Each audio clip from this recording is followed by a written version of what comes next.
Hey, what's up, everybody? My name is Daniel Unmanageable, and this is Hard Knox Talks. Before we get started tonight, I just want to acknowledge the terrible things that are being unearthed at the old residential school sites in Kamloops and now here in Saskatchewan at the Crowissis First Nation.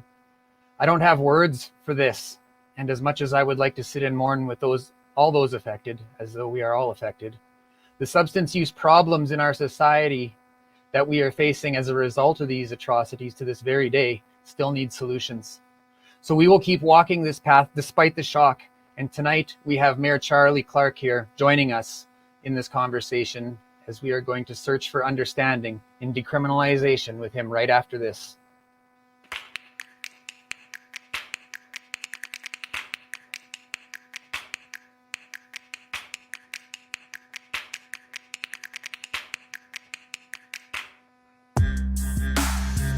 I spent 23 years living in addiction. 16 of those years I worked as a Red Seal tradesperson in Saskatchewan and Northern Alberta. During that time, I made many mistakes and took more than a few hard knocks. I went from tradesman to business owner to hiding from gang members and dumpster diving. But with that lived experience, I've decided to try and make a change. I've dedicated my life to raising awareness and promoting change in the fields of substance use and psychological health and safety. So join me and my guests as we take off the blinders around mental health in our communities and at work and shine a light on what's working and what's not working in the fields of mental health and occupational health and safety. I'm Daniel Unmanageable, and I'll be your host, and this is Hard Knox Talks.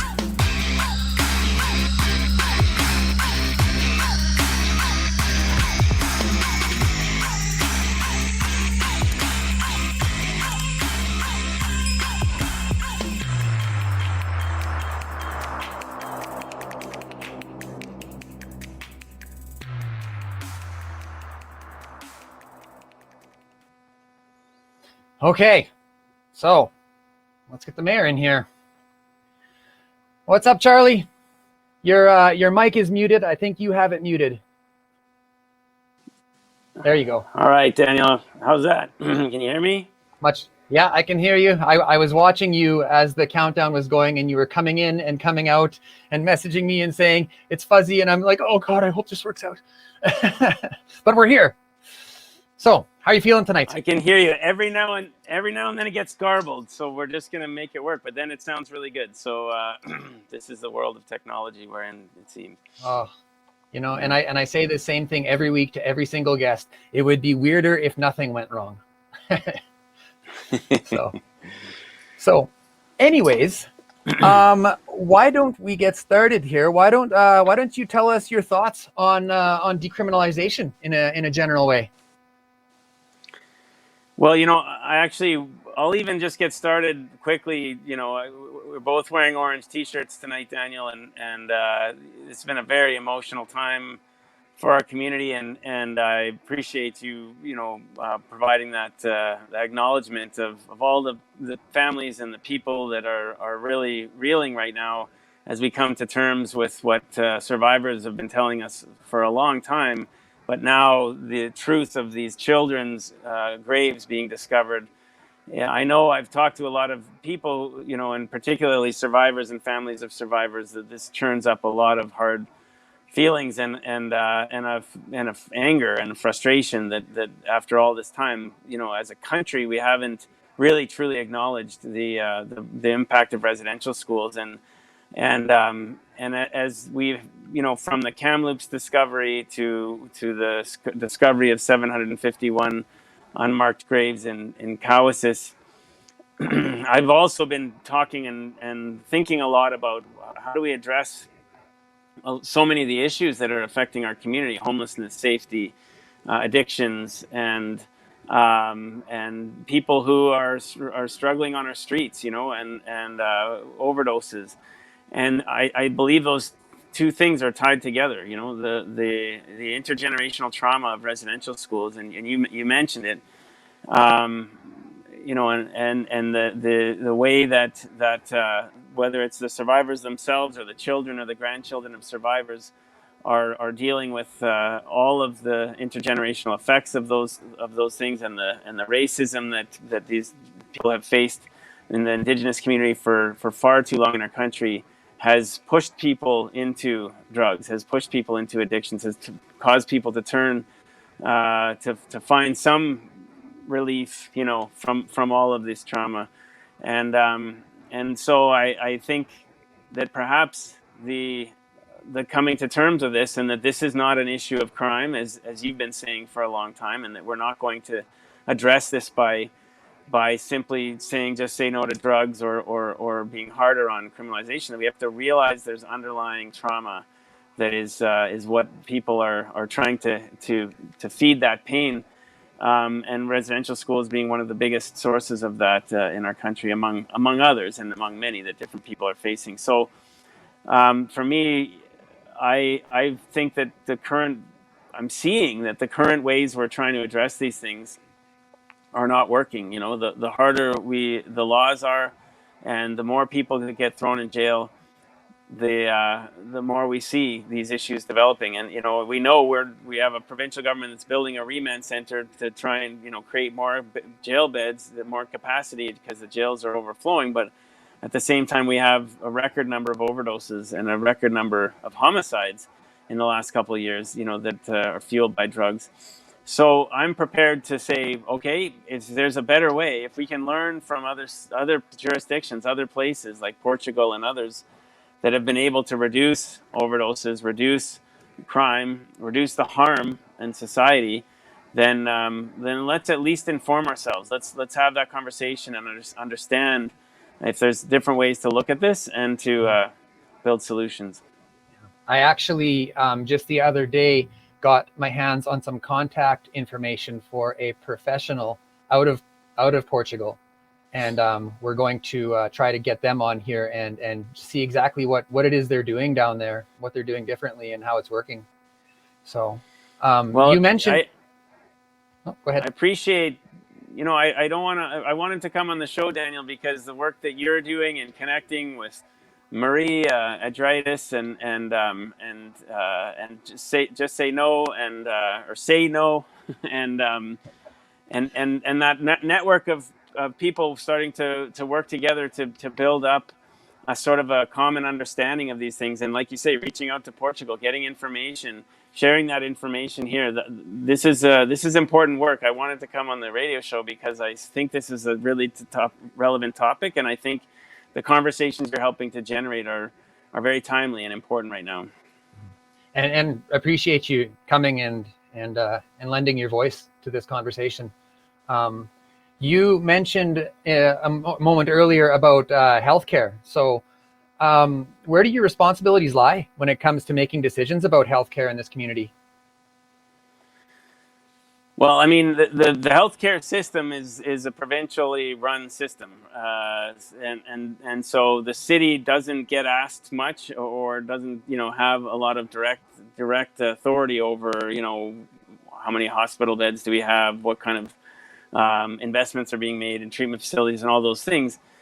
And like, we don't run the programs or have authority over the programs, but I do feel that as the mayor of the city, which is the place where people live their lives, and a lot of the issues that affect people's lives play out, I have a voice, and I have networks and partnerships and relationships, and the ability to speak about what the needs of our community are, and to try and work with the provincial government, the federal government, the health authority, to identify and build solutions. And so I would say my role is around strategy and advocacy, and where possible, where there's partnerships that can be formed. Sometimes we can identify ways to sort of incorporate health. I mean, even with this pandemic, we've been trying to help make sure that there's vaccine clinics up and available for people, and we bring our supports in place. We also have responsibility for police and fire, and our firefighters are paramedics, and they've been doing work around needle pickup and partnering with prairie harm reduction and the tribal council, as well as our police officers. They're now into healthcare because they're carrying naloxone kits around, and they're suddenly, acting as first responders, which is not what they signed up to do or necessarily are trained to do. But given the reality we're facing, it's there. So I'm not going to sit here and say we have no jurisdiction. We have limited control, but I certainly have a role to try and help advocate for better solutions when it comes to healthcare. Okay. So what kind of conversations are you having with provincial and federal leaders about the addictions resources in this community? Well, I mean, I have been saying ever since I even ran for mayor that first thing we have to do is recognize that our current systems are broken and they're not working for people. And there's far too many people that are falling through the cracks and not getting connected to services when they need them, not getting access to treatment, especially now the kind of treatment that's needed to address some of these very, very destructive drugs like crystal meth. I've learned over time, and I'm still learning about how the treatment programs that have been set up historically have been set up in a lot of ways for alcohol and for the needs of insurance companies. That's where the 28-day treatment cycle came from, and that crystal meth, as I understand it, and I'm still learning. That doesn't even get 28 days doesn't even get you started in your recovery path for many people who are addicted to meth. So I'm having conversations about. And so I've been working with a group called the Safe Community Action Alliance and the Community Safety Wellbeing Partners Table that involve the frontline workers, the Prairie Harms, the Saskatoon Tribal Councils, the E-Fry Society, the different agencies that are out there on the front lines, and Comfy, Lighthouse, the Salvation Army, from different points of view, and trying to identify, okay, for what are people seeing on the front lines that we need to be doing. And that group organized and developed something called the Crystal Meth Working Group, which was specifically came up with recommendations around how to address crystal meth. That's where the recommendation that we need more and better and more immediate treatment came up, that we need better and more coordinated outreach programs so that we don't rely so much on the police to be going and dealing with issues which are in many cases about addictions or mental health. That we need more programs for youth 24/7, because youth in too many cases don't have safe places to go, especially in the evening. We need a drug court to divert cases. These are all some of the concrete things that we've been working together as a community, and then bring a common voice together between police, fire, the tribal council, Comfy, the agencies involved, and advocate for these solutions. And then as the crisis has grown, we've been really pushing hard for better solutions, also around housing and supportive housing to help people get stabilized. And then in light of the recent funding announcements around Prairie Harm and so on, I've also been advocating to say that we need to push on the harm reduction, safe supply side of things. And I was very disappointed in the budget that there wasn't funding for Prairie Harm, and I've let the government know that as well, that this is just going to leave more people dying on our streets in unsafe neighborhoods, and we need to have that paradigm shift. Yeah, got somebody chiming in here. Possibilities Recovery Center, thank you for joining us tonight.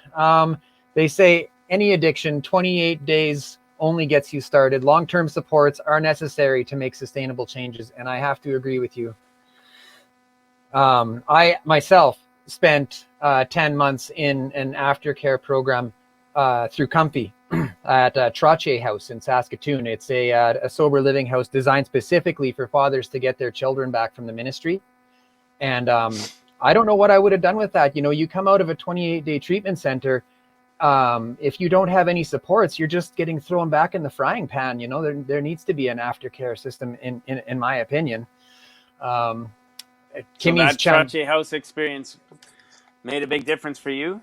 Absolutely. There was support on staff 24 hours a day, weekly case plannings. I had to submit weekly urine samples. I had to submit meeting confirmation slips. Like they said, you have to go to meetings. So, and I did. And I went to more. That's my story. It worked. So So we need a lot more of that. Is we really my do. view, and We really and do. what The spectrum of care, it really should develop in all aspects. In what we already have needs to be more, and what we don't have needs to be developed. It's, and it's a big job, and big wheels turn slow, and I get that, but people are dying. So yes. So we've got what are some of the things that we need more of that we don't have at all? That we don't have at all? I would say, well, like these aftercare programs, like an alternative to 12-step groups. The 12-step program, it worked for me, but I know it doesn't work for everybody. I have good friends and people that are close to me that never set foot in those rooms and have happy, successful lives now, but only because they had resources made available to them, and those resources just aren't easily accessible to everybody. So case planning, that's what worked for me. Once a week, I checked in with a social worker, and they weren't just box checking. The social workers that I had were people with lived experience, so they had the ability to meet me where I'm at. Somebody that does not have that experience, that doesn't have that insight and wisdom that can only come through the pains of addiction, can they really relate to what a person is saying? I would have that. I'd like to have that conversation. So what else we got here? I'm a huge convert to the idea of better, more coordinated case planning. Intensive case management for people, whether it's people facing addictions, people facing homelessness. They're all tied together, right? And the evidence is, even the housing first model is the more you can build in that case planning, case management, people checking in that feel like you say, that people that you can relate to, and that almost sort of end up playing a role of a family member if you don't have family, or at least a good friend. That's so important. And right now, our system is too fragmented, and it pains me. I can see it, that it's fragmented, and that we're not providing that coordinated, consistent approach. But it's what the Sawa-Itotan staff are doing with the tribal council as they go out and they're working with people on the streets. It's what some of the folks that are doing as part of the Housing First program with Mobile Crisis are doing. We're seeing it happening, and it's what Prairie Harm is doing with a lot of the people that they're coming in there.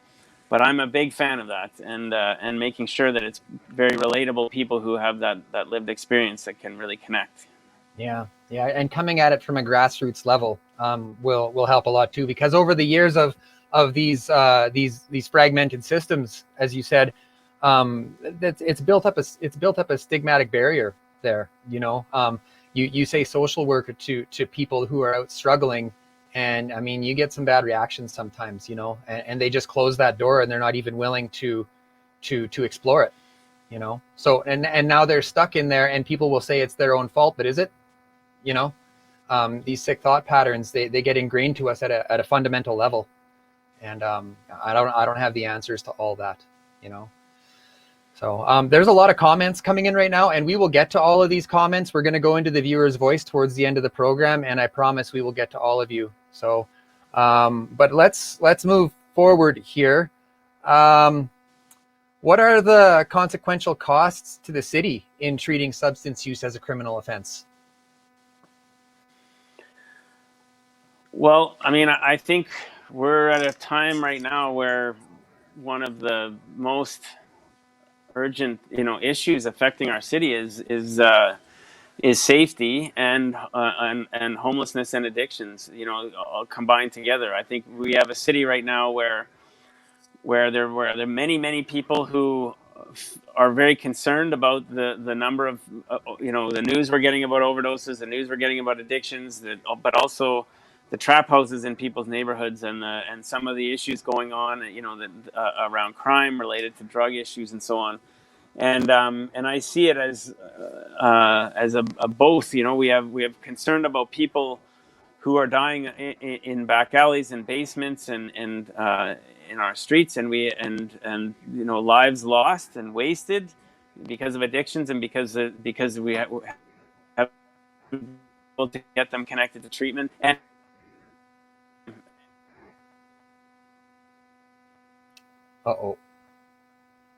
drug trade and the things that people do in order to get drugs. And we missed. And so, can you rewind? Can you rewind maybe 30 seconds? Because you froze up there for a minute. So I don't know exactly where you froze up. But... Well, I'll try and be more brief. I would say that the issues of people dying on our streets and the loss of life, and the issue of crime and the safety and harm that's coming from people causing crime in order to get drugs are having a huge impact on our community. Like, one of the biggest issues that I hear on a regular basis is that because of the rise we're seeing of crystal meth, opioids, addictions, and overdoses in recent years. I mean, our neighborhoods are feeling less safe. Our downtown is feeling less safe, and people are very concerned. And families are losing people, and families are in crisis because there are people getting pulled into the grips of addiction. And I have 3 kids. I can only imagine being a parent, where one of your children goes into addiction. It has a huge impact on families too. So when you say what are the consequences, I mean, those are the consequences, even though it's not areas that the city has a lot of direct control over, other than policing and fire. It's areas where we have a huge amount of concern about how it's affecting the lives and the quality of life and the safety of our neighborhoods. Do you feel that there are barriers within our healthcare system that are standing in the way of decriminalization? Well, I mean, I think there's a philosophical barrier that's probably one of the bigger pieces, and I don't know how much of that is in the healthcare system and how much of it is more within our political system. But the say no to drugs, war on drugs ideology has been very strong in our country, and I think has been strong in our province. And so I don't, to the extent that affects our medical doctors or how people are treated in hospitals or other things, I actually think we're seeing more and more in the healthcare system, people seeing the need for us to change. And so now it's about policies and laws and some of those, and getting the political will to do it. And the decriminalization conversation, while it's been happening in pockets for some time, and we just went through the whole rush with, the legalization of marijuana, I haven't seen it really be a significant sort of conversation in the way that I see it rising now. And I think the paper that the Canadian Association of Chiefs of Police put out last year, or 2018 or 2019, was a significant step. When you have all of the chiefs across the country seeing our system, which the police are responsible to enforce, is not working from the perspective of the people who are going out there and arresting people and sending them into the criminal justice system, that's significant. And so I think that's had an impact. But I think, and I'm started to reach out more recently to our public health professionals who I know, and medical health officers and others, to inform myself about their view of decriminalization and of taking steps around safe supply and diversion and some of these issues. And I am seeing that people are quite willing and open to have that conversation.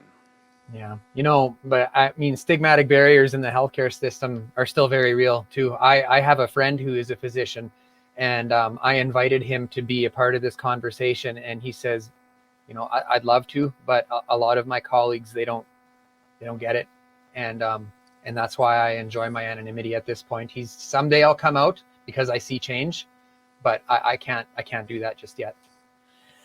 I appreciate hearing that. Yeah, and I guess I haven't been as close up, sort of looking at how it plays out within those networks. As I said, I've been heartened to hear that there seems to be an openness among some of the people I've reached out to, but that stigma like you say, it's been built up for a long time, hasn't it? Well, I mean, the behavior associated with addiction frankly, it's terrible, you know. And like for myself, even when I was in my active addiction, I lost lots of jobs based on my behavior, and no one ever really said, you know, hey, we think you're struggling, you know, can we help you access resources? Like nobody, and not because they were bad employers, because they just didn't know what to do with me, you know. So wow, we got a lot of comments coming in. We're going to have a good viewer's voice tonight. So what do you think the biggest challenges would be for our police services if we do move towards decriminalization?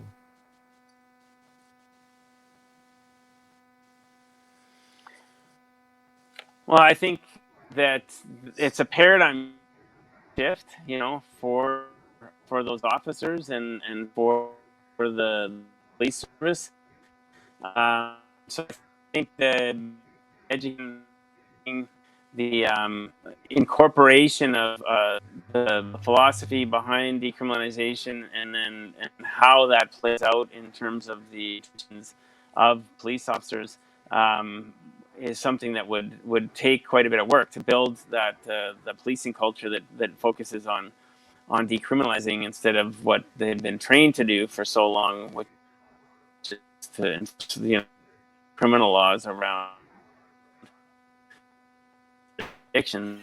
You're sort of As I breaking said, up again. Police and police leaders, police service here, that realize there's I think it was really key. You're breaking up again. I wonder, what if you turned your video off for a few minutes? How Can is you do it now? that? Oh, now it's better. Let me try something. Okay. Is that better? Well, Shoot. your audio is better. Okay.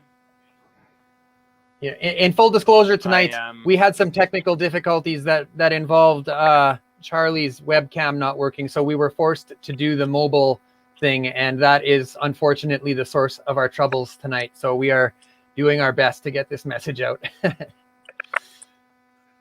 We had it working at 5. Yeah, it worked great at now? 5.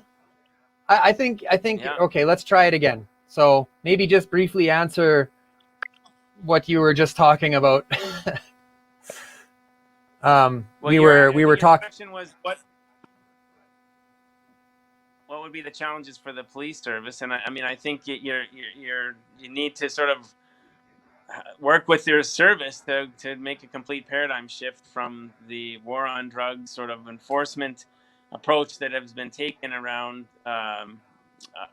criminalization of small possession and so on, and make sure that you've got the training and the buy-in and the philosophy and the understanding of what the objectives are behind decriminalization, so they're all partners in successfully delivering that approach. And the fact that the Canadian Association of Chiefs of Police and police leaders have been saying that this is actually a place we have to go to, and the fact that there's other jurisdictions like Portugal, and I think some of the lessons even out of Vancouver about how they've been approaching these issues, even without full decriminalization.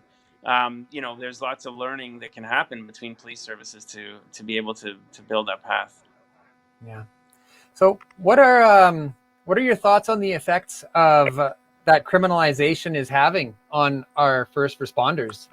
They're having to come in and deal with things that truthfully they're not qualified to deal with. Well, what we know is that we're seeing, pretty significant increases in stress, in mental health leaves, in our officers, actually, and there's a stigma there within the service that I've learned and heard about, where people don't always ask for help, and so we're trying to create the opening for that to happen, and as a result, we have now a full-time psychologist that works with our officers, and there's more diagnosis even of PTSD from going to some of these types of calls. And I was mentioning to you earlier, Daniel, that in 2019 I I was on a ride along with Constable Tryon of the police service, and we got a call in, and we were first on scene to attend a call that that was a place where a man who was just 39 years old had overdosed and had already passed. So it was an overdose death, and I was on scene for about 3 hours, experiencing, seeing, watching how this kind of situation, unfolds, and all of the incredible emotion, because this gentleman had died in a basement in a house owned by a woman who lived upstairs and didn't know that there was somebody in her basement shooting up. So she found the body and turned the body over, and when it was in rigor mortis and very stiff. So she was very traumatized just from that experience. And we walked in the door right after she had encountered this gentleman who's dead in her basement.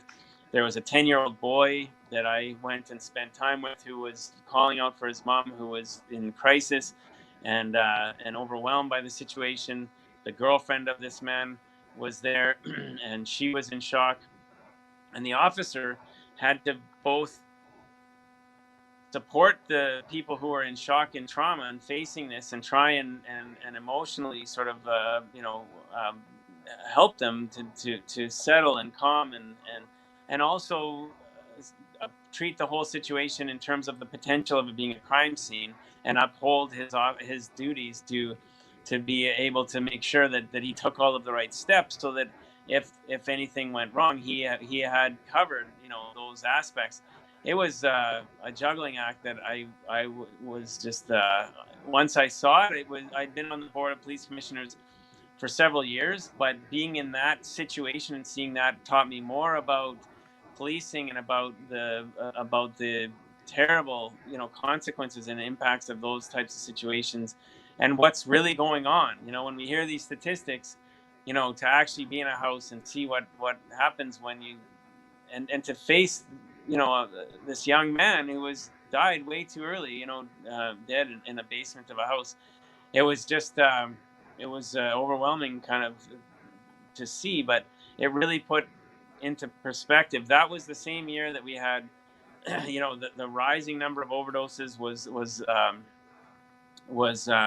starting to spike. Last year in 2020 it was even more significant, and it was also the year when we saw the record number of homicides, and so those homicide calls they're also often in many cases drug fueled, have been traumatic for police officers and to deal with. So I think the impacts are huge. I think our officers are more and more being expected to be social workers, and they're not trained to do that, or to try and address these issues that are really underlying social issues, and it's putting a lot of strain on those services. That's why programs like the PAC team, where we actually team our officers up with somebody whose focus and purpose is to be a crisis worker and experiences that, are so important. And we've been working to expand and build the capacity so that we're not putting our officers in situations that they're not trained to do, or where they can become overwhelmed by these kind of calls. Yeah. What's a PAC team? The PAC team it's the police and crisis team. And so they're units where you have a car driving around, and in the car is a police officer and a mobile crisis staff person, a trained crisis worker. And they are directed by dispatch whenever there's calls where there's anything associated with mental health, suicide, addictions, erratic behavior, some of those types of situations where it looks like there could be a more of a mental health or addictions related issue, and they go in, and the crisis worker, who's not uniformed, not wearing a gun, is there, is in a more comfortable, presentable, but with also with the training of a social worker. to work with the individual, and they've had a huge impact on reducing people ending up in jail, people ending up in hospital, people ending up in dead, or in further crisis. It's been significant. It's been going for about 5 years, and we're very, I think any of the officers that I've talked to that actually go around with the PAC team member, with the crisis worker, they just speak so highly of how much that helps them, so that they're not left on their own trying to manage these complex social issues on their own. Yeah. Okay. Well, that is all I have for you tonight. So let's go into the viewer's voice and look at some of these comments that have been rolling in.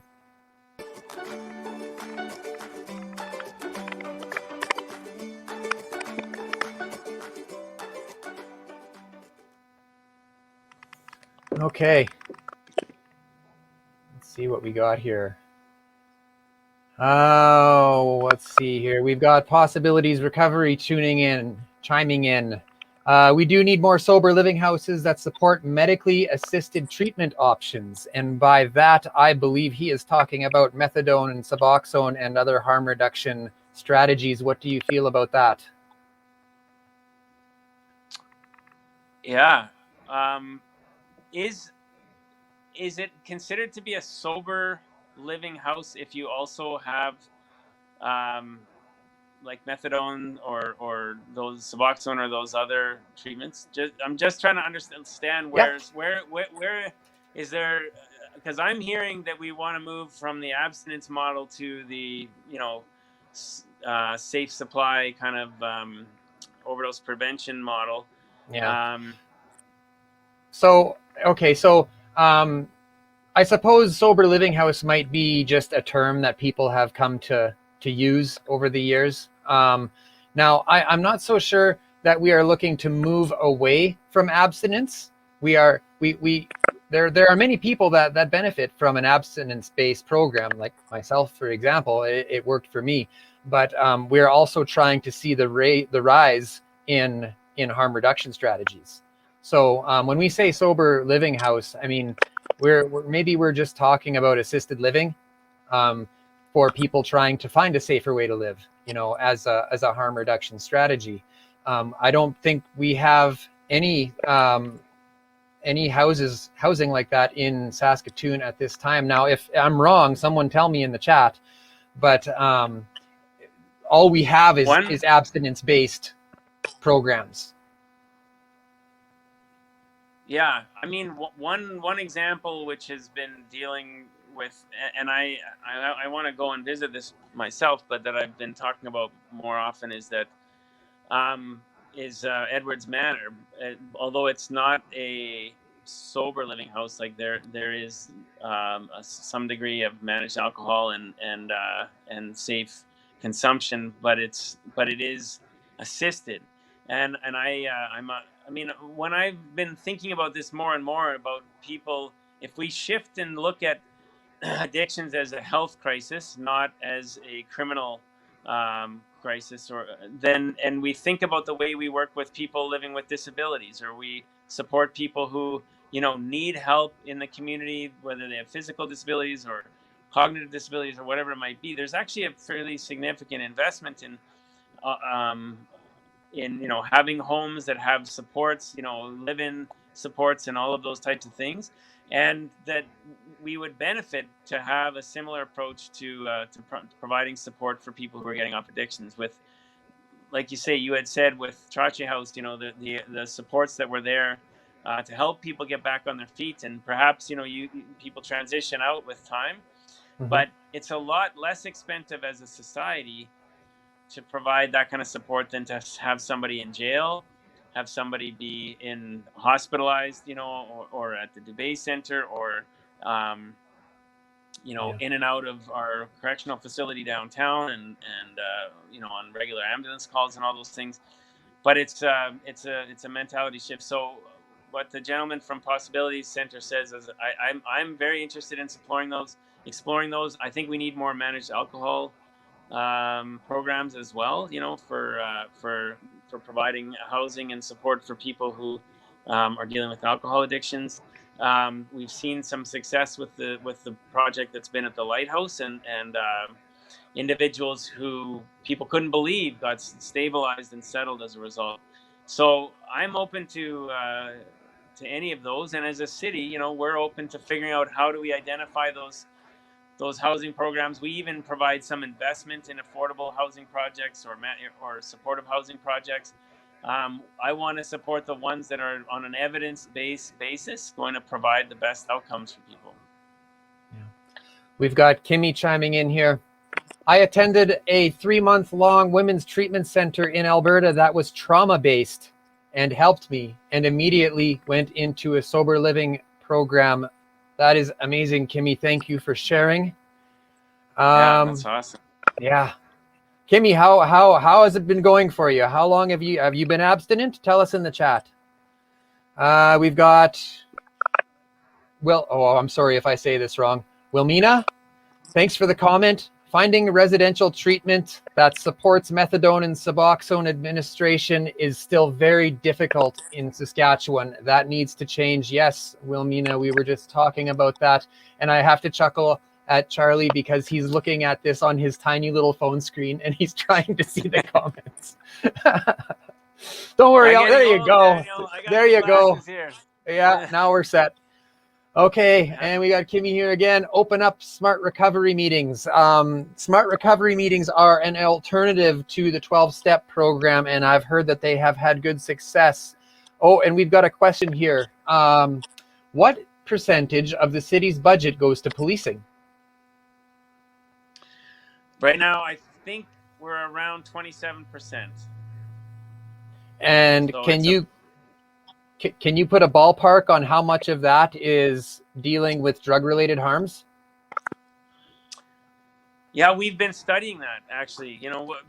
Given the whole discussion about defund the police, and there's this question of, that's been talked about why do we have police officers ending up as the sort of last resort response in situations where it would be better to have, social workers. We're at a place where the level of violence and crime in our community is such that I've not been an advocate for reducing our ability to respond as officers, but I absolutely support us having more alternatives, like I mentioned, the PAC team, and not relying on and leaving officers to address those. So your specific question was, do we have the numbers? I would have to look. There's a very good report that was just presented to City Council on Monday that actually breaks down some of those stats, and we've identified, I think it was around 30% of calls that are either suicide, mental health, addictions that could have lent themselves to other kinds of responses. And we certainly know that there's a huge proportion of calls that our officers are going to that are driven by drugs and addiction. The question of how many of them could be dealt with without any police involvement at all is a bigger question. But if we could reduce the incidence of drugs and the addictions of drugs and reduce that in the first place, then I think we could have a huge impact on reducing the demands on the police service, for sure, and reduce the growth and the constant pressure that we're seeing to respond to the issues in our community. So you said 27% of the budget goes to policing? Is that what you said? The city budget. Yeah. Okay, and 30% of that is roughly ballpark 30% of that is going towards drug-related harms? Well, I feel like I have to be careful because it's not just, it's sort of drugs, mental health, suicide, mischief, kind of issues that are disturbance that could be correlated, but it doesn't, it's hard to pin drugs down, right? Yeah. If you understand. It sort of spills into a lot of other things. So that's what, but I would encourage, there was the special meeting happened yesterday. And so I can send you the report that actually does a review and looks at our calls and looks at the amount of police calls that are going to deal with issues that are in many ways related to these kind of issues. Yeah. Can I post that information publicly if you send that to me? Totally public. Yeah, it's a public report that Okay. can be shared. Yeah. Okay. We've got another one coming in here. Brenda, thanks for the comment. We lost the war on drugs a long time ago. We keep trying to jail and punish our way out of this crisis. Yeah. Yeah, I would much rather not be building this new remand center. And how much is that thing worth, by the way? 120 million. That's a lot of aftercare programs. That's right, and that or like we talked about earlier, supportive housing, that provides that on-site case management, case planning supports. And so I would be more than happy to see the provincial government make those investments, and I would more than happy to work with them. I've been getting to know Minister Hindley in his role, and Minister Merriman, and Laurie Carr is the Minister of Social Services, and we've been talking, and I've been saying we need to come up with different systems in our city, and I'm very much in support of let's change the way we're thinking and invest in these kind of programs that keep people safe in the first place, as opposed to just push people into the criminal justice system. Okay. So quickly, because I know we're running out of time here, I only asked for 45 minutes of your time, and we're already past that. So I'll try to cap this. But what are some of the things? Okay, so you're having these conversations with provincial and federal leaders, and you're telling them that this isn't working. What are they saying in response? Is that a question you can answer quickly? I'm not going to try and speak for them. That gets tricky. I mean, we are getting some support to especially address, and we're trying to push to have a conversation about particularly some of the issues around homelessness. I think there is some appetite within the government to Prairie Harm and the whole call for funding for the overdose prevention site and an expansion of that has gotten attention, and I think it's gotten their attention, but the government as a whole hasn't quite moved there. But I'm hearing that that there's a recognition that we got to start doing things. So I'm not going to try and speak for them, but I'm going to keep speaking to them about. And the drug court is another thing. So as I understand it, with decrim, safe supply is something we can work on. Decriminalization of small possession, but also diversion. Giving options for when people get arrested, to try and divert them not into the jail system and incarceration, but into treatment and into programs. And we've got a promise from Minister Morgan to set up a drug court here. And now there's a push on to grow and to make sure that gets built. And now it's Minister Wyant in that role, and we'll continue to push for that. So, we haven't seen immediate results, but I see that they're getting pressure, and they need to keep getting that pressure and that message that we can save money and save lives and build safer communities with a different approach. Yeah. I actually have been in contact with the Ministry of Justice recently, and they're going to send a representative to come and talk to us sometime soon about decriminalization. So we've got Barb here. People need to be able to seek health care without fear of criminalization. If we address health issues directly, police can focus on actions that harm community. Use of substance should not be a crime. You are preaching to the choir, Barb. Keep doing that. Let's see, what else do we got here? Oh, yes, we have something here. Where did I see this? Oh, we have a challenge for you, Charlie. Kathy, thank you for chiming in tonight. Kathy says, I understand Charlie is up to challenges. I have one for you. How about challenging Sandra Masters to see who can reduce drug overdose first and who can accomplish safer supply first? What do you figure? Well, interestingly enough, Mayor Masters has been open to this conversation, and I've talked to her a bit, and she was on publicly, talking about decriminalization options and so on, and so making a challenge with the mayor when you actually have limited direct control over the outcome is a little more difficult, but I will commit to keeping that conversation going, and I appreciate the spirit behind it, Kathy, Yeah. that sometimes a challenge can be a good one. Yes, she And so understands. She admits that it's more complicated than that, but we we are, though, at the big city mayor's caucus table. You know, the mayor of Vancouver, Kennedy Stewart, has, and even before him, Gregor Robertson. You know, where they've been so much on the front lines of some of these issues, have brought forward, you know, the work that they're doing, the exemption that they're looking for in Vancouver, and so that's a table where mayors are actually all saying, let's look at this more closely, and it's a process to bring your citizens along to overcome the stigma, yeah, and to change that conversation, and to create political space for people to support what in some people's minds is still a radical idea, but I think increasingly the case is there that it's actually a smart idea.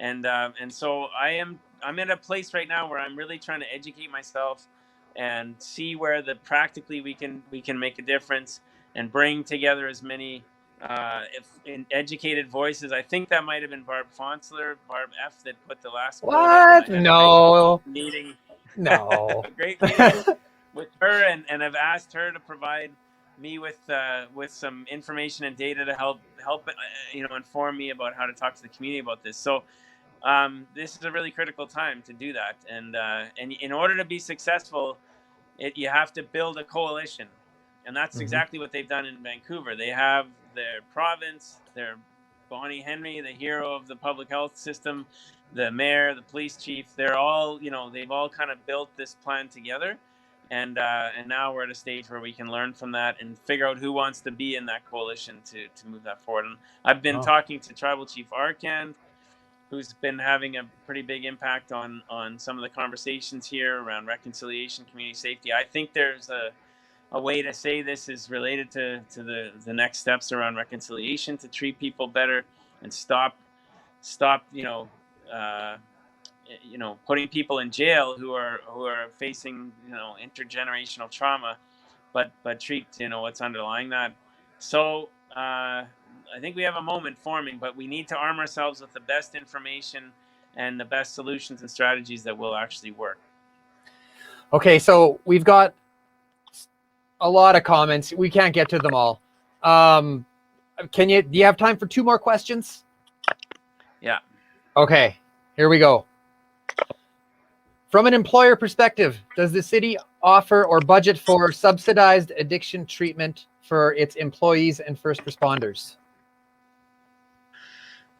We have a program called the Employee Family and Assistance Program that is managed by both our unions and our management, and it includes our police and fire members, and it is available in there to provide the ability and the support for people to access treatment and counseling. I think I'm going to be honest.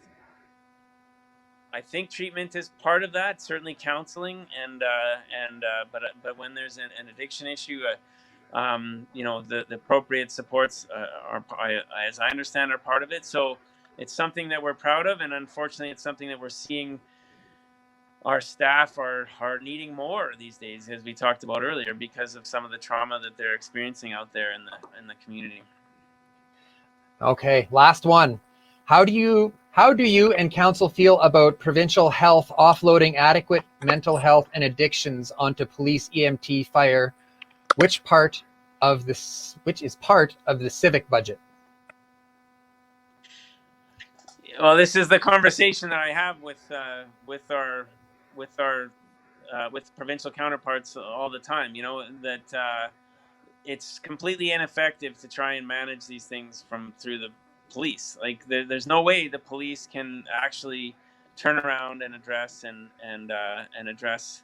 uh, deal with the addictions crisis, the overdose crisis. The evidence is there, and actually, Barb has shared some information with me that the communities that have the most highest level of enforcement and, you know, the highest most policing focused approach to drugs and addictions end up having the highest amount of crime as well, and the highest amount. So it doesn't work, and we end up with less safe communities and more broken families. So it's something that I need all the help I can from everybody who's listening to work with the province and say there's a better way, and there's a way that will reduce the pressure on your health, on the healthcare systems, on social services, and on incarcerations, by having a paradigm shift in how you make those investments. I'm as I said at the beginning, the systems are broken, and that's a big part of what's broken in those systems. Yeah. Okay. Thank you so much for joining us tonight. Is there anything that I'll you just would ask you one thing, Daniel, from you, okay. and we talked a bit about this earlier, but you know, I really value the fact that you've taken this on from the place of having lived it, you know. And I read Jesse Thistle's book, Up from the Ashes, recently. I don't know if you've read that book, but no. It's his journey. It's his journey through addictions to some very, very dark places, and to now he's a York University professor working on homelessness and so on. But it really opened my eyes to how harsh and intense that life can be, you know, when you're gripped by addictions, and how important it is that people who haven't, like me, you know, learn from what the reality is. And so what's your key advice based on somebody who's lived within that reality and navigated your way through those systems, and you're a Saskatoon resident, you know, you're part of our community here, and for me as the mayor, in terms of the next steps that we can take here to help save people? Well, so you want me to give the mayor advice, is what you're saying? Yeah, you're my boss. Okay. You and the other 280,000. Okay. Well, advice as far as criminalize or decriminalization goes, decriminalization is a harm reduction method. It is not a harm elimination method.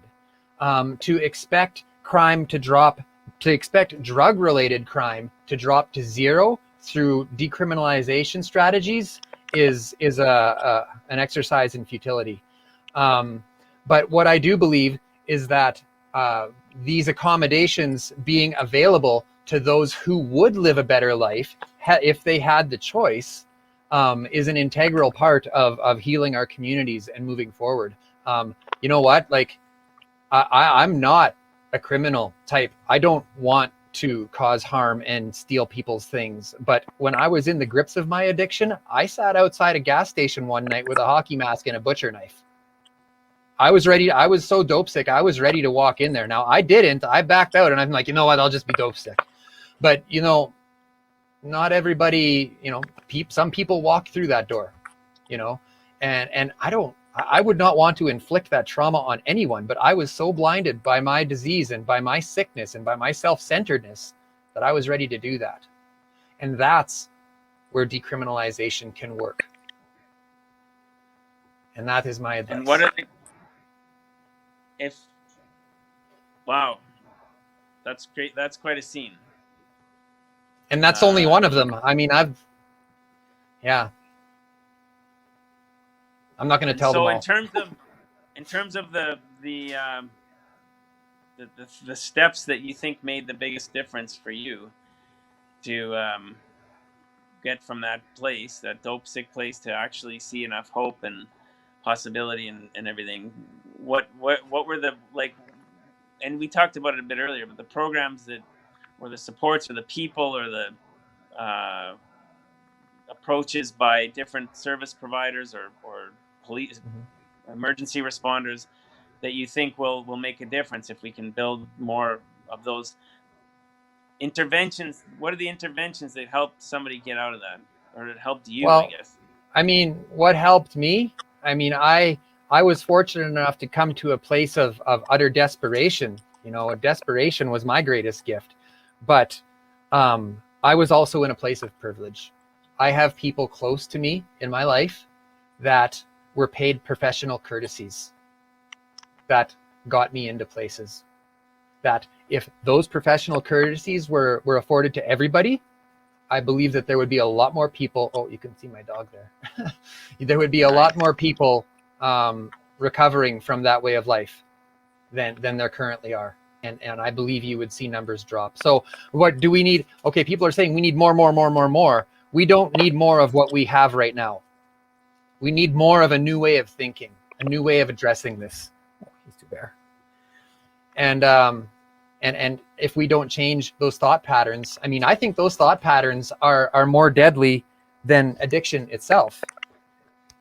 You know, The stigma and the war on drugs, the thought patterns, yeah. you mean? Oh, that war on drugs has failed. That's not a war anymore. That war's over. We lost. Mm-hmm. Yeah. Okay. So thank you for indulging me in questions as I interview the interviewer. I mean, thank you for seeing me as someone that might have a little bit of insight. I'm honored that you would ask me about these things. So, well, you understand it better than I do, and that's the reality. So I want to do my best in my role, but I have to educate myself quite a bit to be able to be effective and to take this big, complicated set of systems that I have not a lot of the direct control over and figure out the pieces that are meaningful that we can move on and make a difference. So I think we have an opportunity, though, the way things are coming together. Yeah. So is there anything you'd like to leave us with tonight?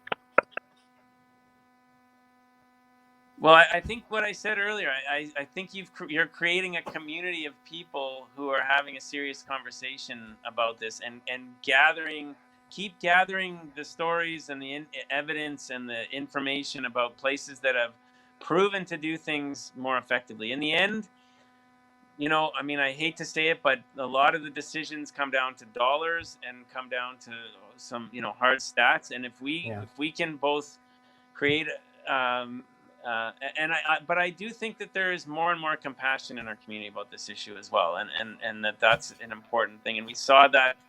We're seeing that around the residential schools, and we also saw it in the withdrawal or the withholding of funding for prairie harm reduction and Possibilities Recovery Center. I have to throw that in there. And Possibilities Recovery Center. They are a quality outpatient treatment center here in Saskatoon, and they got denied just the same as PHR. That's right. I'm done. So if we're going to build on that opportunity, we need to put together the strongest, clearest, most understandable arguments as to why we can save lives, save money, and build safety in our community by taking a different approach. Awesome. That's what I guess I'd leave with you. And thank you everybody who's working so hard on treating people in a humane and dignified way and seeing the humanity in people who are struggling with drugs instead of seeing them as criminals, because that's really so important too. And I know it's what makes a difference in helping people turn around. Okay. Well, thank you very much, Charlie. And we will let you get back to your evening. So take care. Okay. All the best. Take care. Okay. Bye-bye. Bye.